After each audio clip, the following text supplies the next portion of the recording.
அன்று பேருந்தில் ஓரளவுக்கு கூட்டம் நின்னுச்சு. அதுல நானும் ஒரு ஆளு. அந்த கூட்டத்திலும் ஒரு ஆன்ட்டி முந்திய கையில புடிச்சவாறு நின்று கொண்டிருக்க அவளை பார்த்தேன். கையில விறுவிறுன்னு இழுக்க அவ என்ன நினைப்பாளோ என்ற மனநிலை ஒரு புறம். என்ன நினைச்சாலும் பாத்துக்கலான்னு ஒரு மனநிலை. ஒரு தடவை திரும்பி பார்த்துட்டு மறுபடியும் திரும்பிக்கிட்டா. அவள் பார்த்த காட்சி எப்படியோ சீட்டு கிடைத்து அவ உட்கார்ந்தா. நான் அவளுக்கு பின்னாடி உட்கார்ந்தேன்.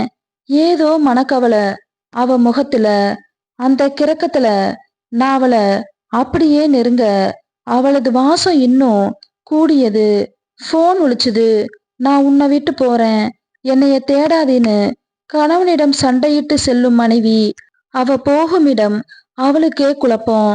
கன நேரத்துல அவ மேல் இருந்த என்னுடைய பார்வை மீண்டும் நோக்குச்சு. பயணம் என்ன தவிக்க வச்சுது.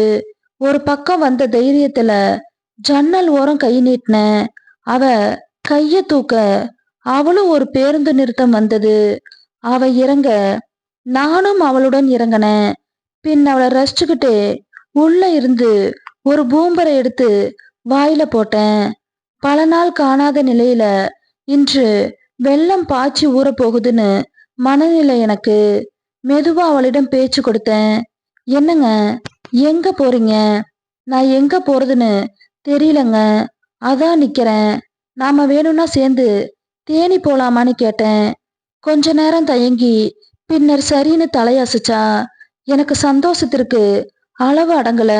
சரின்னு எனக்கு என்ன செய்யறதுனே தெரியல. தேனி போகும் பேருந்து ஒன்று நிறுத்தத்துல நின்னுட்டு இருந்துச்சு. ஏறணும். அவ பேரு கேட்டேன். சுதானா. என் தோல்ல சாஞ்சுக்கிட்டு உறங்கி போனா.